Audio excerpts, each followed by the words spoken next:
Hi, marketers. This is Dots, and welcome to the Marketing Leadership Podcast. With me here is Rand Fishkin, co-founder and CEO at SparkToro, the makers of fine audience research software.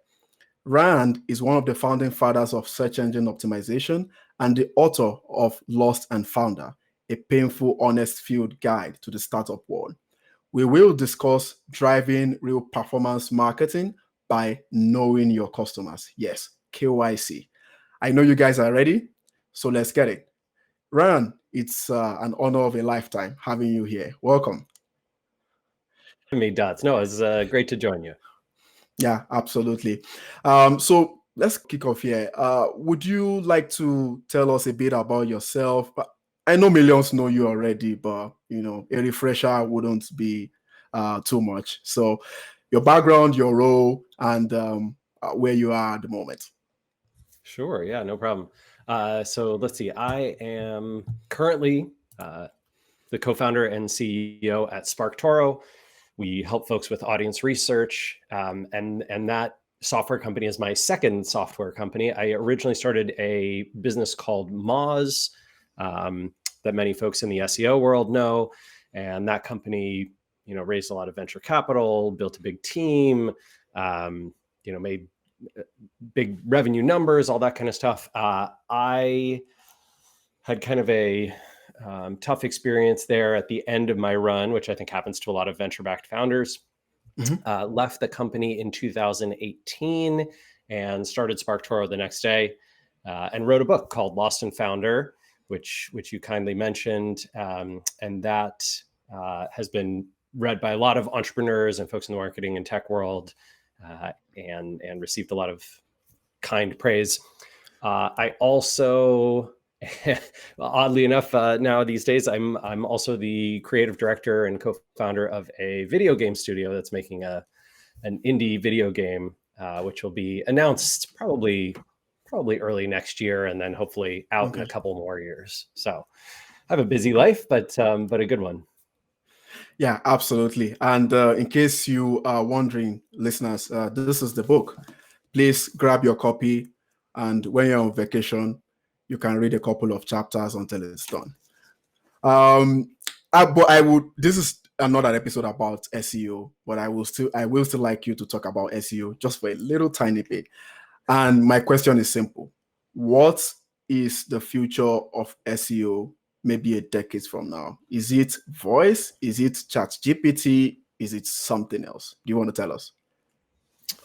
I mean, the odd thing is, let's say we go back to 2005 or 2010 or 2015, and you ask the question, gosh, what's SEO going to be in 10 years?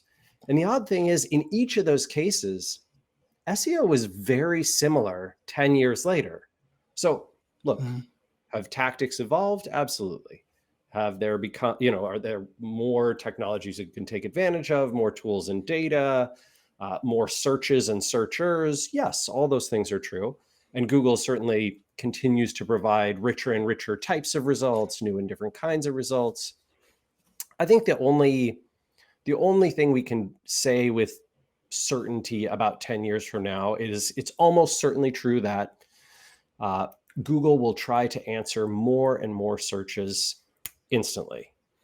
So rather than sending traffic out to the open web, they will try to keep searchers on their platform, in their ecosystem, getting their answers from Google or Google News or Google Maps or YouTube or next things that they acquire or take advantage of. It certainly wouldn't surprise me to see that 10 years from now, Google has entirely dropped Twitter, right? They've had this long partnership where they sort of show Twitter results, and that could certainly go away. I could see Google entering that world or using the Meta product instead, the one that's joining the Fediverse in a few months here. So, I think that we'll see continued evolution, but I don't think we're going to see this revolutionary change. The rise of voice search never took off. Amazon recently came out with the fact that the Echo product and Amazon Alexa didn't get nearly as much use as they predicted it would, and they sort of lost billions of dollars investing in it. I think the same is true for Google Voice. People don't Yeah. mind all that much typing or speaking in their answer and then seeing results on a screen and clicking on them. That is a good user experience. I don't think people are all that interested in waiting and listening to a long response as someone reads it off. So yeah, my suspicion is more instant answers. Other than that, probably pretty similar. Interesting. Okay, we'll just have to wait and see then. Yeah. But into the topic here, I would like to start by, reigniting the morale of our listeners when it comes to knowing your customers.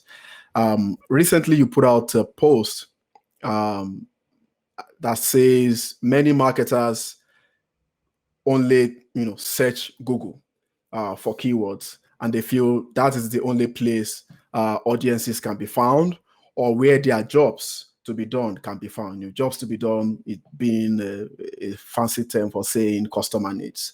And I am personally guilty of that because, performance marketing has been a huge part of my career, and there's a lot of PPC and marketing intelligence and strategy work in there. But my question is, it seems you have a bit of a picture of how all the digital marketing platforms can cohabitate, if I would use a word like that: search, social, content, and so on and so forth, working together in engaging the customer. So how do you see that play out, from your experience, or what you like to see going forward? Well, so I think that over the last 20 years, a lot of marketers, especially in search, right? Because search was growing so fast, it was such a huge field, there was so much opportunity there. A lot of people got entirely siloed into paid search and organic search. And that's the only kind of marketing they do. It might even be the only kind of marketing they know. Occasionally, I'll see those marketers break out of their shell a little bit and say, oh gosh, it would be really great if my page that I was sending all this search traffic to converted better. Or, Yeah. when I produce better quality content, or content that resonates more with my audience, or content that gets shared on social, it also seems to rank better. So maybe this ecosystem's connected. And then a lot of marketers will notice, especially if they do paid advertising, that as your brand increases in familiarity, trust, reach, your network improves, all of the metrics around paid search and paid advertising of all kinds get better, right? You pay less per click. You get clicked on more. The conversion rate is higher. The ROI is higher, because brand preference is a huge part of how people buy goods and services and make decisions. So look, what I would love to see more marketers thinking about how all these channels and tactics and a strategic overview of what they're going to invest in and why and how work together. Do I realistically see that happening very much? Only in small companies or at the very highest levels of leadership in larger companies. I think, for a ton of folks, whether they're agencies or consultants or in-house marketers, they're going to be told to stick to their, little universe of whatever: paid search, paid ads, display, retargeting, conversion rate optimization, email marketing, content marketing, social media marketing. Like, you stay in your lane, everybody else stays in theirs. I don't think that necessarily is how you get the best results, but I think it is very hard to break out of that. If you can, though, sometimes awesome things can happen.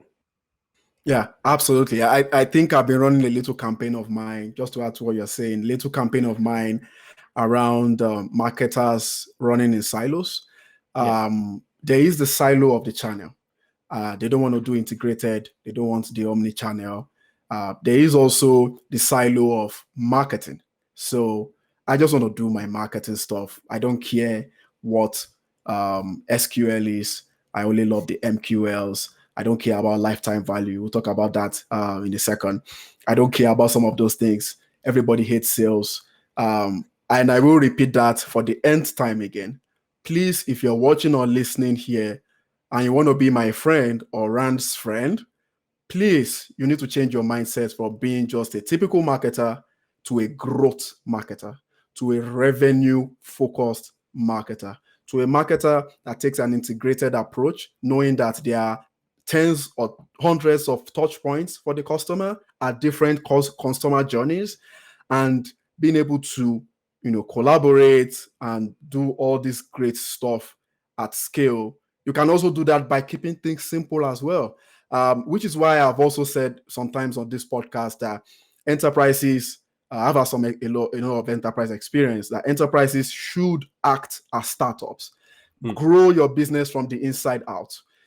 Use your prospect customers, to grow your business. Have that integrated, well-connected, multi-moment customer experience so that you can build brands that not only last, but help people and create better marketing impact. That's just some motivational monologue there, but I would like us to talk about some of the enterprises a little bit. Rand, I think a lot of the FANG companies, they may have misled the world that companies start markets. And I know that you are a big proponent of having that at the other way around, to say, there is the common problem out there. Companies just develop a unique solution for it. It's not companies starting something new or creating a problem and creating the solutions at the same time. That is not the way it goes. However, I don't think people are going to take my word for it. But what do you think about it?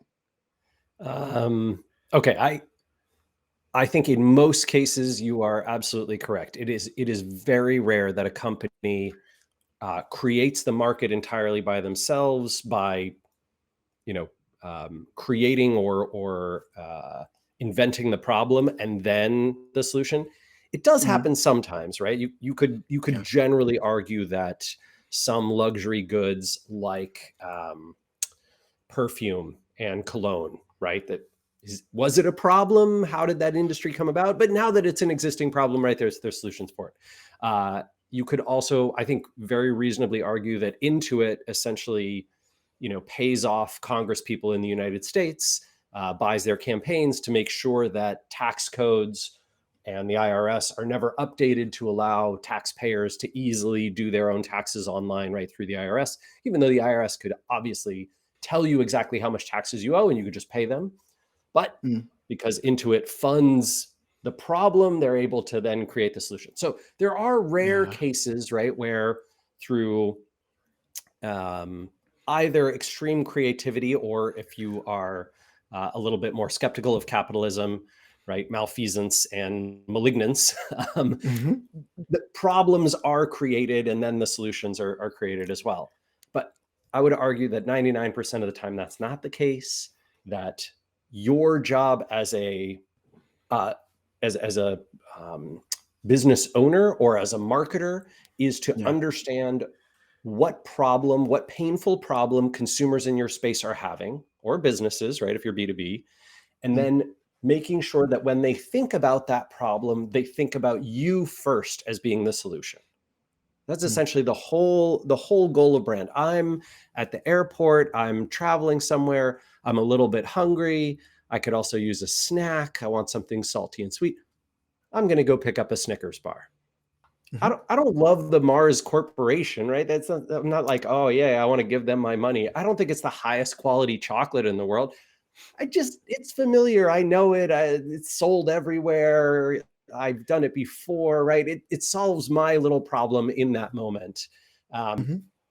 Versus something like, oh man, my software business is trying to track how many customers we're getting. We're trying to figure out profitability per customer. We want to know lifetime value. We want to know cost of acquisition. We want to understand churn, and we want to see, recidivism and retention, all these numbers, so that we can make smart decisions about the business. And here comes ProfitWell.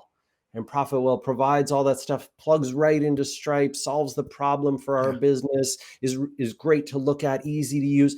I love it, right? So it's painful problem meets elegant solution. That's where I think on the B2B side, you really win. If if it could be the case, Dots, that more marketers could think more broadly about the problem space that they're in, do that customer and audience research, understand how people perceive that problem, how they talk about it, how they learn to find solutions, what they listen to in that space, where are the innovative people who are trying to solve that problem in a new way going, what are they doing? Are they listening to podcasts? Are they going to events? Are they, I don't know, reading media sources, following people on LinkedIn or Mastodon or Twitter or whatever? Knowing that gives you a superpower in marketing.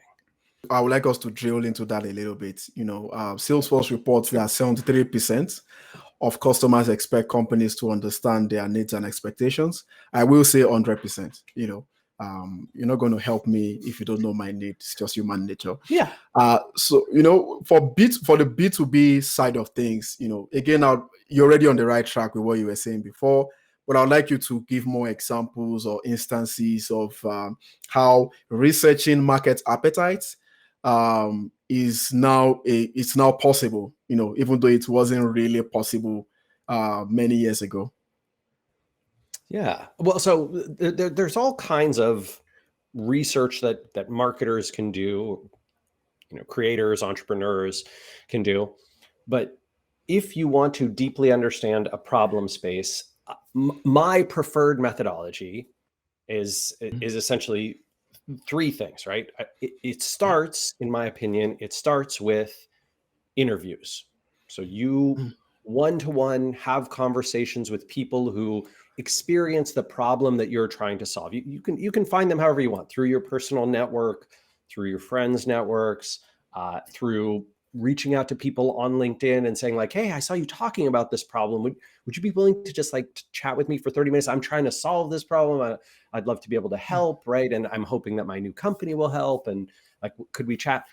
I did this a ton for SparkToro. I spent a lot of time those first 18 months while we were doing R&D, just reaching out to a lot of folks like yourself, Dots, right? And just saying hey, can we chat about, audience research? I want to understand this problem space and figure out, what are you doing today to solve it? What's still painful for you? What do you wish you could do? All that kind of stuff. And then the second thing is I would take those interviews, take the responses you get. Hopefully you get at least 10 or 20 people that you talk to in the space.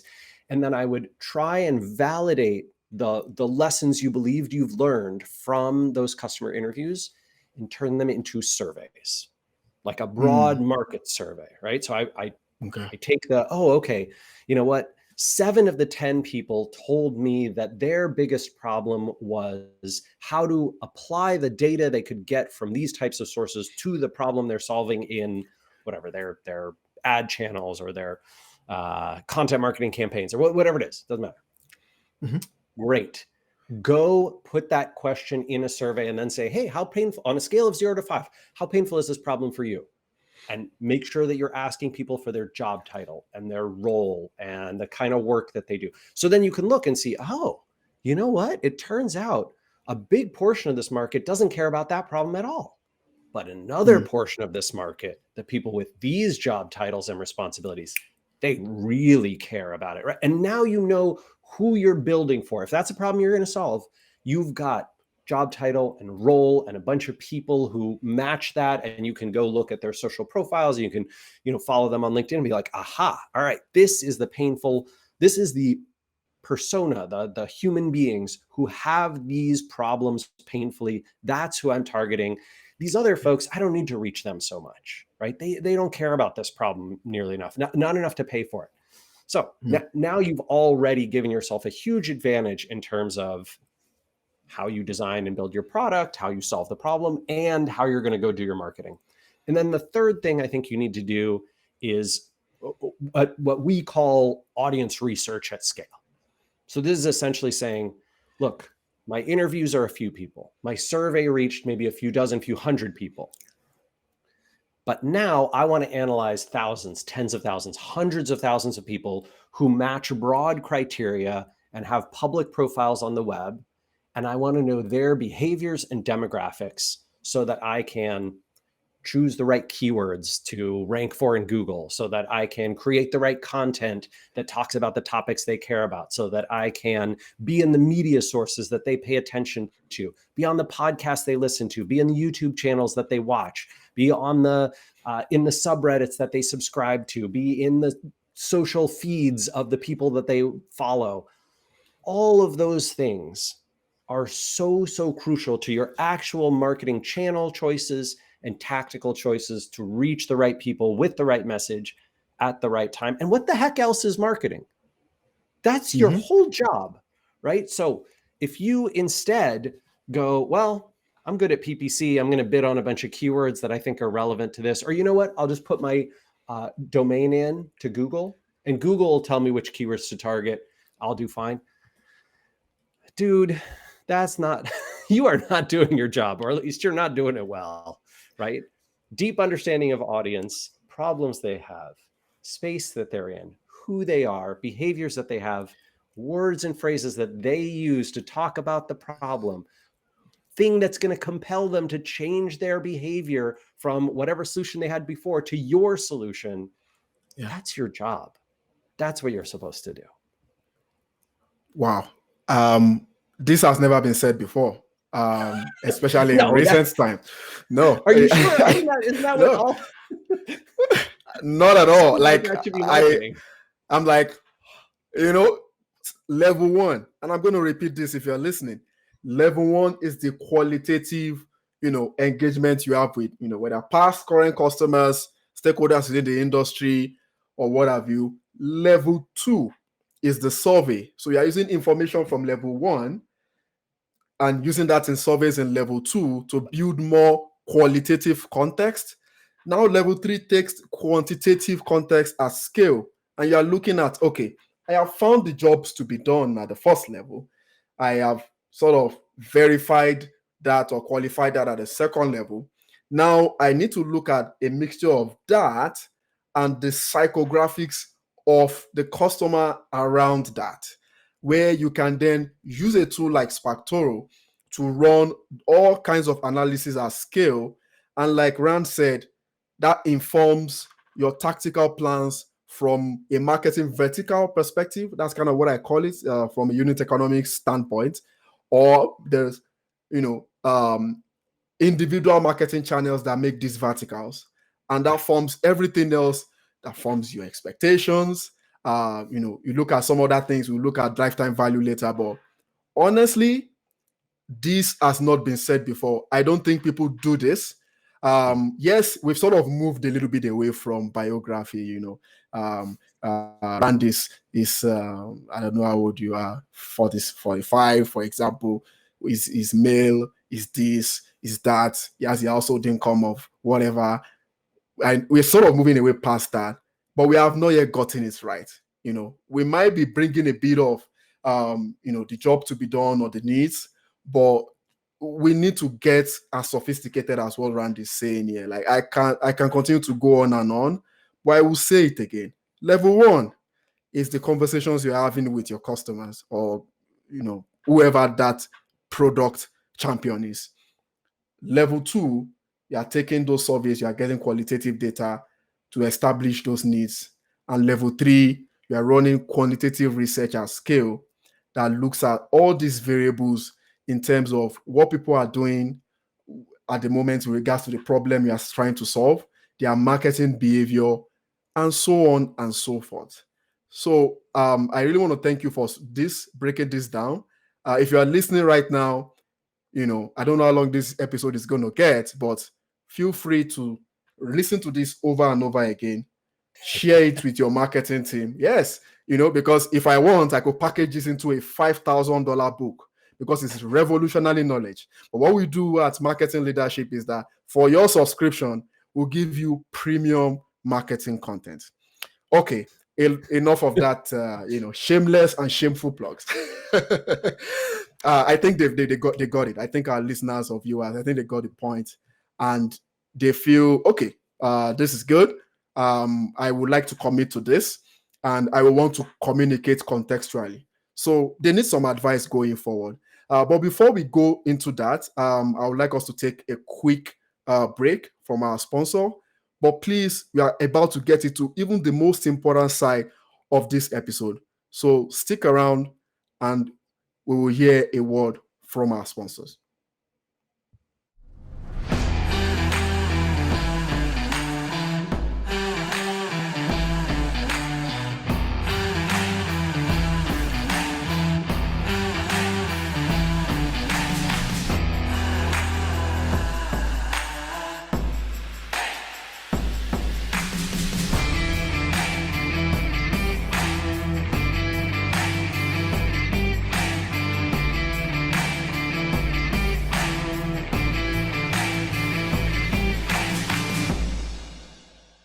Hi, marketers. It's the Marketing Leadership Podcast, and I'm speaking to the great Rand Fishkin. We are talking about knowing your customers. It's not the kind that happens in the bank where they have to check that you live somewhere or whatever. We are talking about knowing your customer to drive real marketing impact. And before I let Rand go, I want to trash a few points when it comes to the best practices for market research. And Rand, for KPIs, key performance indicators when it comes to performance marketing campaigns, I know this is sort of way down into the project life cycle of a marketing campaign. We've done our research, we're sure of our strategy, the right way, of course, and now we are marketing. From your experience, what are some of the most important or the favorite KPIs that ties back into the work that has been done in the customer research side, that sort of verifies that or gives details for cost corrections? What are some of those KPIs that you think marketers should be looking into? Yeah. So this is a great question, Dots, because, well, all right, there's a huge problem in that every business should almost certainly have different KPIs. And so when you listen to someone giving advice about like, oh, your KPIs should be these ones, some of those might be the right ones for you, and some of them are probably the wrong ones.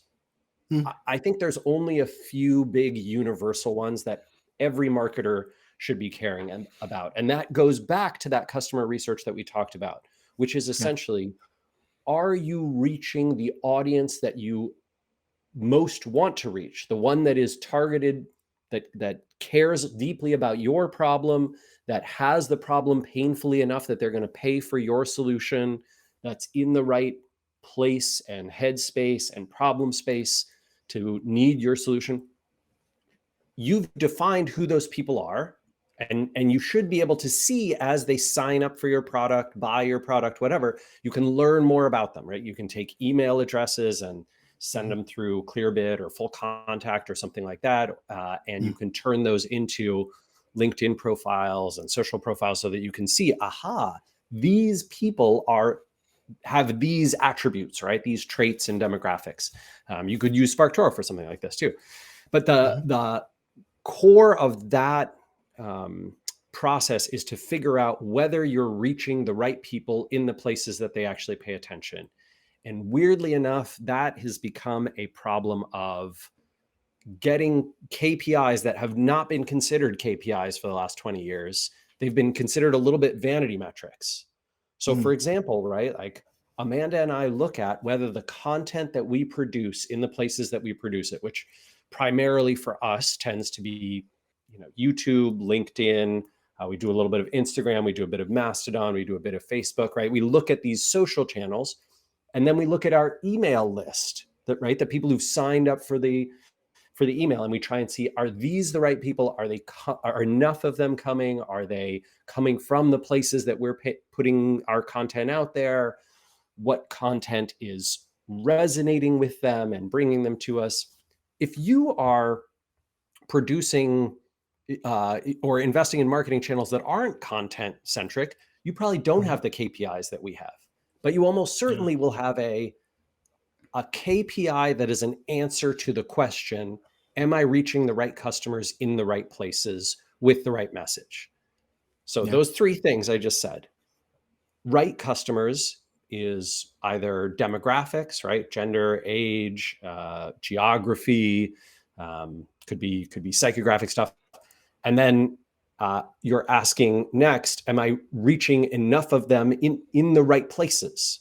So of these people that I'm reaching, am I reaching them through which channels? Are those the channels where they pay the most attention to? Am I getting impressions and visits, which, classically they don't tie directly to revenue, and so they've been considered vanity metrics, but I think they're crucially important to understanding whether you're having success in those channels.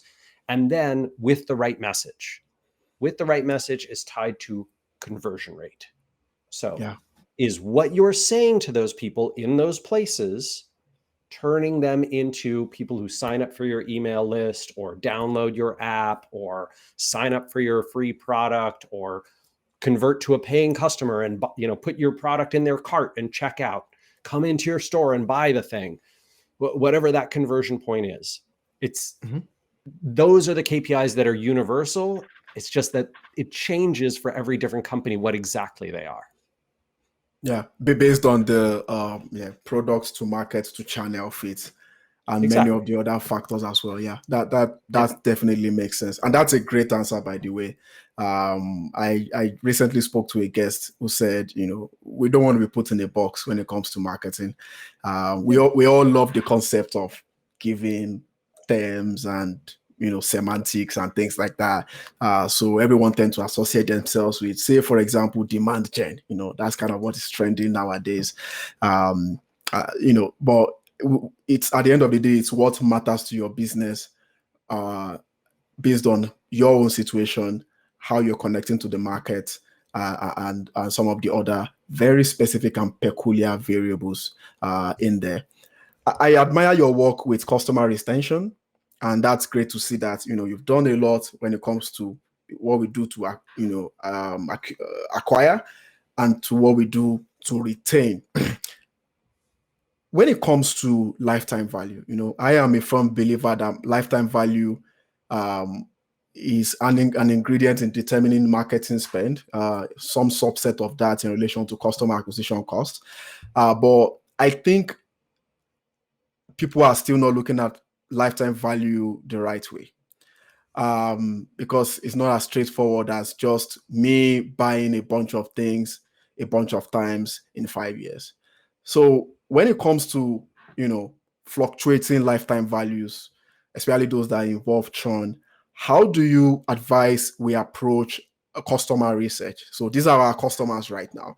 How do you advise we approach research when it comes to really looking at lifetime value for what it is, and having to have some concrete data from that for some other marketing use? Yeah, I mean, I think the level of sophistication that you should apply to the research process of lifetime value is very much dependent on how big a company you are, how many customers you've got, how much each customer is spending with you on a regular basis, your profit margins, all those kind of things. I'll give you an example, right? If you and I open up an e-commerce shop, right, on Shopify, and we've got a slim margin on the goods that we're selling, and we are getting a little bit of scale, but not very much. It's sort of a side business for us. Maybe it's making $100,000 a year, something like that. You know what? It is not worth it to go invest in sophisticated metrics around, okay, if a person buys this product versus this product on their first visit, what does that mean for how many products they'll buy with us over the next 10 years? And those 10 products, or over those 10 years, all those products that they buy, what's the margin on each of them? Or we're going to try to get margin contribution per person. Like, stop, just stop. Walmart should do that. Amazon should do that. eBay should probably do that, right? Maybe even Nordstrom should probably do that. You and I, with our side business, that's a waste of our time, right? And so if you go too far and you start building these incredibly sophisticated methodologies, you're spinning your wheels, and you don't know the answer anyway. A business that's 1 year old, you have no idea what people are going to spend over 5 or 10 years. You can't even begin to estimate that reasonably.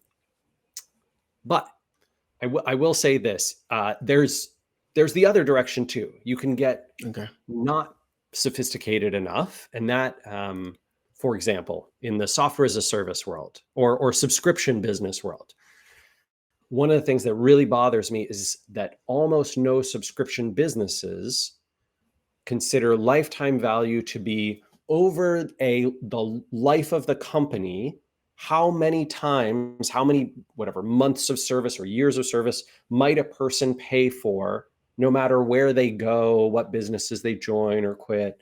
And so many people in B2B SaaS, they look at their churn rate, their retention rate, and they calculate lifetime value off one subscription period, right? So Dots, you come to SparkToro, and you sign up for an account and you're like, great, I got all the data I needed. And 2 months later you quit, right? You cancel your account. Well, that tells an unsophisticated analyzer of lifetime value. Oh, okay, lifetime value is 2 months.